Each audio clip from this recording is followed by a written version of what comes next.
70% of my deals come from 13 follow-ups or more. You didn't even have to follow up, you lucky son of a gun. You guys working anything cool in the back? Let's go in the back. They even customized your key for you. Oh, they even wrapped my key. That's sick.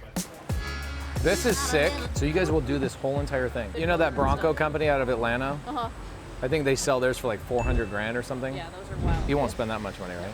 80? Yeah. And you guys will do everything? How is that even possible? That doesn't include his paint and body. Okay, 150. Yeah. But then those guys go and sell those things for 400 grand. Yeah. I'm quitting everything I do. And you're gonna be a car flipper now? I'm gonna be a car flipper, yeah. Give me some Lainey Wilson, bro. Come on, give me. I was actually bumping some Lainey Wilson. Oh, she's great.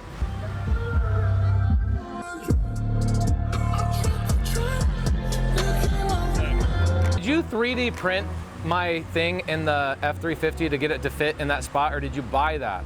No, we made it. This is the coolest freaking company ever. Oh, how do you not love just working here every day? I do. I'm the first one here. And It's so freaking cool. This is like just a toy shop all day long. Yeah, I mean, we didn't do a lot to it, right? Just wrapped it and. Wrapping the lights.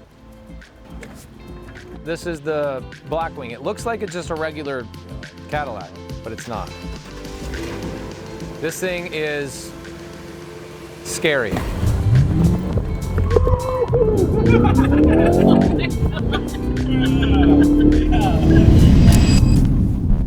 Today is actually like an off day for me, and so I've just filled my day with like backfilling with meeting with some of my team members. Hi, Julie. How are you? So Julie runs a lot of our social media. Yeah. And we have new people that we hire. Do you want to meet them? I would love to, yeah. Okay, then. Hi, guys. What's up, team? Oh, so you're gonna help out with the DMs. Yes. Just to give you some insight, so for the longest time I answered every DM myself, and it's like, okay, we gotta figure this out. So I have a girl named Carly that lives in Gig Harbor, Washington. She manages Robin Hurt. And Robin Hurt, the reason I hired her is because she understands the culture of our community and like who is in the community and how to speak to people in our community versus people that are not in our community. Robin's done a good job because she understood the culture better than anybody else. Although she does do funny things from time to time. Anybody can pick a ripe fruit, but it takes a true farmer to like wait for the fruit to ripen. And so some of these people are not ready for what we have or ready to join our community or ready to sell me a deal or whatever else. But cultivating that and watering that seed for a long time, I find that it takes 6 months for some people to warm up to even believing that we're even real people. So like in a perfect world, in the Instagram DMs, when people ask a question, what I wanted and my vision for that was always, do we have a YouTube video that will answer that question for them so that we can go, hey, that's a really great question. I actually made a video about that. Let me know if you have another question, right? So that there is a list of 500 YouTube videos that we've made. And so I've asked team members to put this together, but because it wasn't somebody's full-time job, it never got done. I look forward to you amplifying that. That'd be great. Appreciate you. Good to meet you. What's up, guys? What's it? Oh, wow. Just put it on there. Oh, that's cool. Julie, you want to tell everybody, tell Robert who everybody is and what everybody does? This is Matt. Matt's me, one of Matt. our video editors here. Yeah. And we got Dom. Hey. Nice to meet you. Trevor's our Trevor. lead video editor. Very What's up, cool. big boss? Good to see you. Derek does a Robert. ton of stuff. He Nice to helps meet you, build Derek. landing pages. He runs Nice. basically the LinkedIn, and we didn't have anybody running the LinkedIn. You basically have gone like 4,000% on our followers. Like everybody in here is all the free stuff that we do is all in here. All content. It's all content, yeah. Yeah. How many do you have just on the free stuff? Probably 20 people total. Doing a brand guide. I am doing a brand guide, yes, for the thumbnails. Can you tell people to never use those photos ever again? Say Yes. Pace does not We want can these do photos. this. Okay. Yeah, noted. Okay, cool. Very cool. Cody's my partner. We own multiple businesses together. Yeah. A ton of real estate, the media team, our business buying business, and then Yeah. also Start Virtual, which is a virtual assistant business, is over on the other side of the office. Bro, you flashing the Rolex today? Leisure wear and a Rolex, I love it. Do we have access to where'space.com? That's cool. What's that concept? Where'space.com? The concept is I travel so much and speak on so many things, and more importantly, we do so many meetups for Gator and Sub 2. Our community is always like, when's Pace coming here? When's Pace coming here? And so we have So like a rock band, it'll be like, here's the tour schedule, but basically. way cooler. It's Way cooler? It's an interactive map of the United States where wherever I am, my cartoon figure changes into that. If I'm in California, I'm wearing board shorts and I have a surfboard. If somebody just types in where'space.com, they can see all the places I'm about to travel and on what date, so they can click on it and then see what I'm doing there. Click on the link. If it's like, let's say it's Jerry's event, and I'm speaking on Jerry's event, the link to Jerry's event would then be on the website. Oh, amazing. What's up, bro? Good to see you. Wow. Ben is our CFO over multiple businesses. He's the one that holds it all together. One of the greatest team members that we added for sure. Cody brought him on about a year ago. For a long time, we just had a fractional team. We were doing fractional CFO, and it was good for a a while. Yeah, and then it turned into a dumpster Did fire. you guys get any reporting out of that? Not great. Not great reporting, and then we never actually would close our books, so that wasn't great. Right. It's hard, man. Like running a business is never an easy task. You're basically just going from one mistake to the next mistake all the time. I mean, you know this. Thank you guys. Hey, later, Cody. Good to meet you guys. Hey, thank you. Appreciate you. I just know my strengths, and one of them is not managing people. And so I need a Cody in my life. Yeah. I need a Josiah in my life. I need a Molly in my life. So I have 7 business Surround partners. yourself with integrators. Yeah, everybody's a full integrator, and they love being in there, and I love being in there for about 45 minutes, and then I start feeling like the walls are coming in on me, and I go, oh my gosh, I got to get out there, and I got to be with the people and do the things and whatever else. So I always knew, like I look at Zach Keeps, and I look at his business model, and He's in it all day long. He's on the phone. but that's where his personality shines, right? And so you look at a Zach Keeps versus a Pace Morby business model, and even though we're both in real estate, you can't compare the two of us because we have 2 completely different personalities. So that's a new area of focus for you. You're like, okay, beyond real estate, let me start buying and selling companies. So like if you build any successful business, as you know, you end up having to hire really high level people to run that business. And then the more efficient they become, people come to you and they go, dude, you figured this out. Can you consult for me? Right. And you look at my business and we look at people's business and they go, dude, you got like 85 things that need to be fixed. And they go, well, will you just buy me? I feel like it's a natural progression for a lot of high-level operators to just start gobbling up companies. And so we've done consulting for equity. We prefer not to do consulting for equity because consulting for equity in a business means I now don't have control of the asset. I now am like a smaller owner. But guess what? When you don't manage it, it basically might as well be worth nothing. So this office has my title and escrow business in it. It has my sub-2 community is ran out of here. I have 55 employees for that. Wow.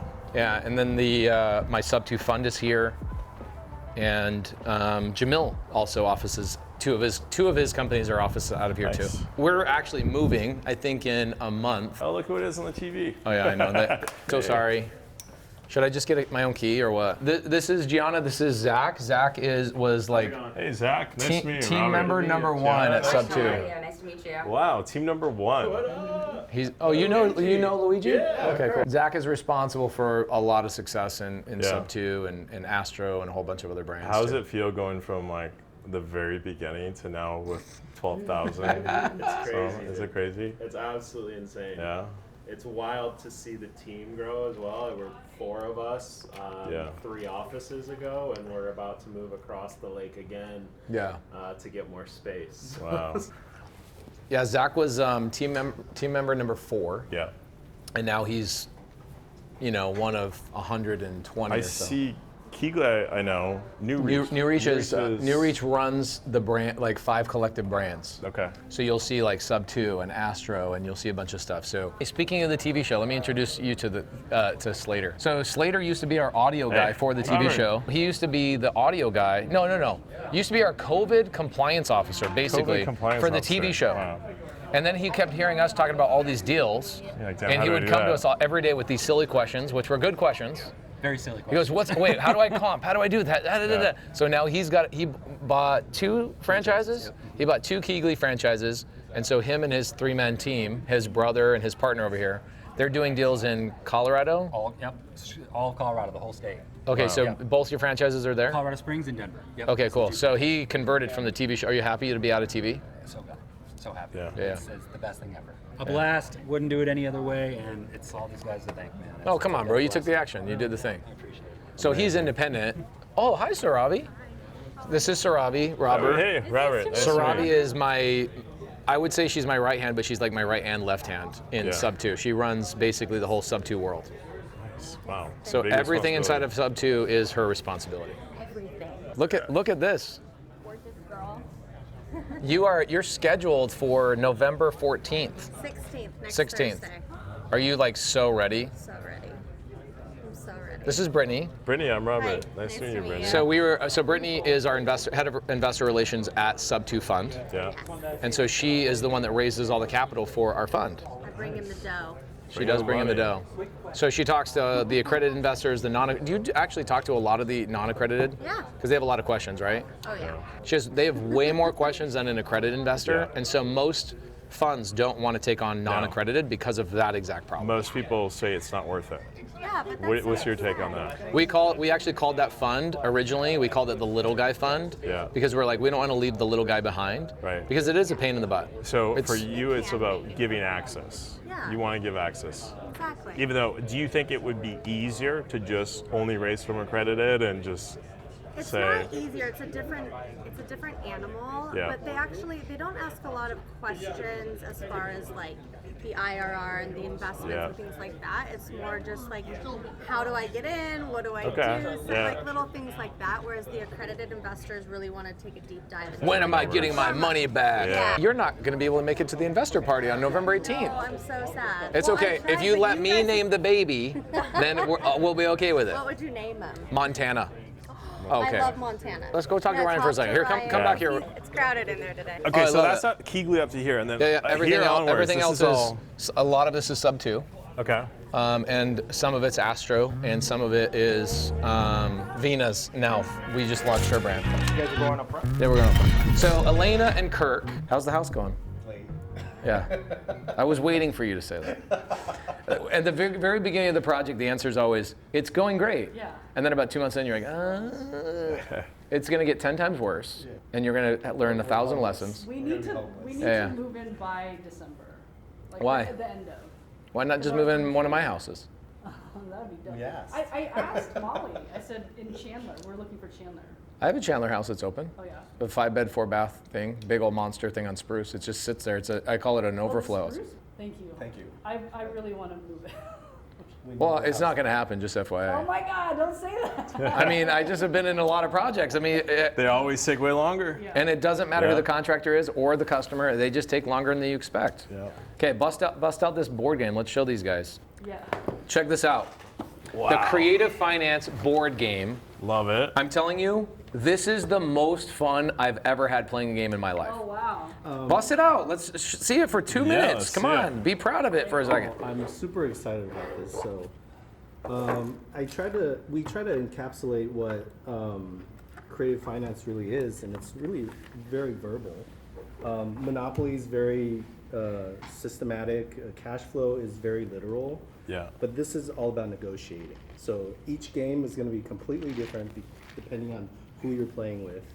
And yeah, you buy deals and you negotiate. It's the only game I've ever played where every player on every other person's turn gets a chance to play on everybody's turn. Interesting. So what you do is everybody has an escrow account, Yeah.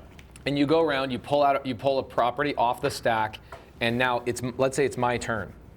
I say, all right, here's the deal. I got to raise money. Who wants to JV with me? Who wants to buy the deal? And so now you have the other 5 members that you're playing with all combating each other, fighting with each other. And you start out with a certain amount of dollars every round. And so you don't want to squander all your money on the first person that pulls out a property. So people are like trying to save. And then at the end of the round, which is the 6th person's turn, if you still have money left over, you're just trying to dump all your money to the last deal. So it's a thing of like managing your money. Yeah. Managing relationships, and it's interesting when you have, they're so good because I understand all the characters in our community. Yeah.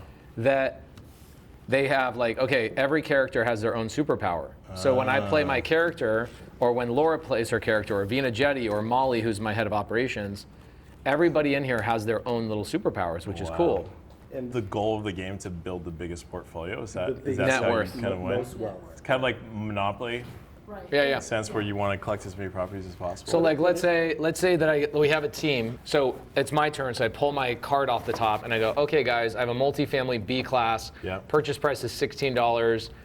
Here's all the deals. You'll get a 6 added to your net worth. Everybody around, the other 5 players that are all in the spots, are looking at this deal based on how much cash they have on the table, and they go, all right, I want to buy that deal. I'll bring $4 to the table. I'll bring 4 action points to the table. as long as on the next deal that I get, you come and invest with me. Like you can get that nuanced. Okay. Where you go, three turns later, I'm gonna need you to help me out on a deal when it gets really hard. Right. And so you'll work out verbal agreements with people and be like, I'll help you get that deal done with the money I have, but I need you to help me in da-da-da-da-da. Every turn is basically squabbling with other people. I like this. I tried playing Monopoly with my team, and what we realized is we cannot play Monopoly together because everyone was creating their own side deals.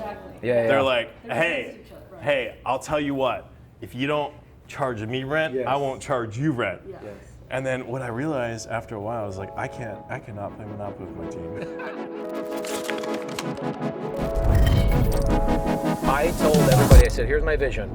At some point, every stage, every conference, every seminar, my community will be on that stage as an industry leader in whatever respective niche that they are teaching in, but they were born and bred inside of Sub 2. And we will entirely dominate the industry, midterm rental, short-term rental, transaction coordination, Airbnb, whatever it is.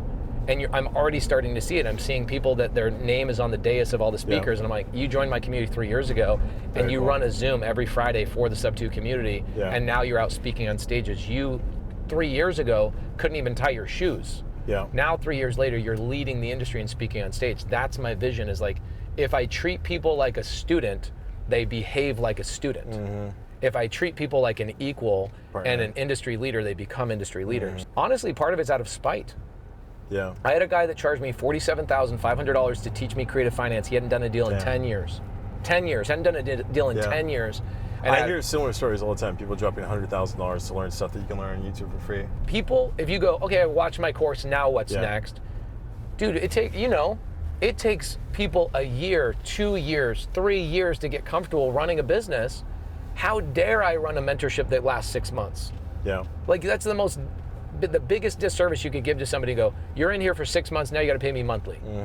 Bro, what are you talking about? If you really were a great real estate operator, you would never want these trained people to leave your community, because one, they feed back into your community, and two, they don't start cranking out deals until year 1.5, 2, and you've already kicked them out.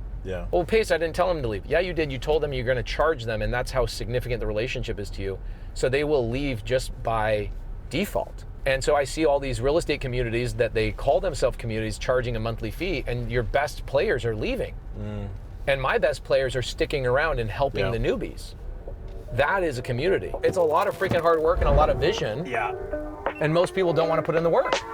So, Base, we're here at your family office. For people that don't know what a family office is, explain what that is. If you ever want to raise a lot of money, you want to call a family office because they manage people's wealth, right? Okay. So basically a wealth manager. Yeah, well, Ryan, a little bit more how would you describe a family office? So Ryan, Robert, Ryan, nice to meet you. Good to meet you. Yeah. That's a good question. I would say wealth management, but really just running, quarterbacking everything for the entrepreneur, right? Awesome. Tax planning, financial planning, everything like that. So more than your traditional financial managing. Like they do. He'll send me investment opportunities from things that they see. They don't make any money on bringing opportunities to me. But the most important thing is they go through all the mistakes I've made the last 10 years of setting up my estate incorrectly by hiring the wrong people to give me bad advice. That's probably step number one. They fix all of those things. And then number two is they get you on track to be like, all right, we're going to take care of you for the rest of your life, and then your kids. What are you going to do for charity? What are you going to do for this? And then they basically make it all cohesively work. Right? So even when I buy a new business, he has to implement it into the existing strategy. Right. Or he'll say, I don't like this. He'll give me advice like, I don't like whole life. He doesn't like whole life. Yeah, and whether he listens to me or not is his But prerogative. he brings up stuff I've never heard before. Like there's the one about the donating of the land. Yep. What do you call that again? A charitable land donation, also a fee simple. He's trying to get me into stocks. I've never been a stock fan. That's probably one of the next things we'll do in like 2024 and 2025 is start doing some of the stuff he suggests I do because I'm not educated on stocks. The reason I don't like stock is because I'm not educated on it. Well, the other thing too, here's what's great, is that I have a CPA who I love. His name's Dustin. The problem with Dustin is we outgrew Dustin. Right? And if you are doing what you're supposed to be doing, I think you should outgrow your CPA every 3 to 5 years. He finds us he's the one that found the CPA. He interviews the CPA. He goes and plays golf with the CPA. He becomes friends with the CPA and goes, I think this is the right fit for you. I didn't have to do that. Love right? that. So think about the time that Ryan has saved me. Yeah. Think about the money he saved me. He's been going through all my mistakes. Yeah. Right? And so like what we're gonna talk about today is I wanted to get in person because what I told him is I said, think about this, if I'm doing a YouTube video, I wanna see the hieroglyphics on the wall of the guy killing the buffalo and eating the buffalo and getting it cooked. That tells me the story. Yeah. So if I'm telling people, hey, I bought a sub 2 deal, I put it in this LLC, it pays me this way, people visually cannot see that. And so what I want to do is Ryan's putting together kind of a map of my corporate structure so that I can have a graphic designer at some point take this and print out like a 12 feet by 20 foot wide corporate structure. Yesterday morning at like 3 o'clock, 3 a.m. That's the only time you get the emails. So I sent him an email and then he'll send me back a video and he's like, hey, it's 7 minutes and I'm watching it. So, oh my gosh, this is so good. In one day, he restructured this. So here's another really great thing. I've been in bad partnerships. Yeah. I've been in bad structures. Invested in Jeff Fenster's company like $100,000. I go, hey, I won't even read the documents. I'm an idiot. He's smart. So he'll read those and he goes, I don't like this, this, and this. We need to fix this, this, and this. I don't like this agreement. I don't like how it puts you in this weird position. Hey, I don't like the way they're issuing the shares. He does all of that.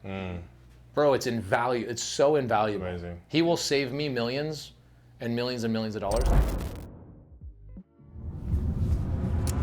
Guys, congratulations to making it to the end of this video. If you're not already subscribed, subscribe. This is my favorite type of content to film because it's real, it's authentic. So if you like this, let us know. That'll tell us that we can do more, and the way you can do that is smash that like button, show it some love, turn on notifications, subscribe, and we'll see you in the next 11 out of 10 video.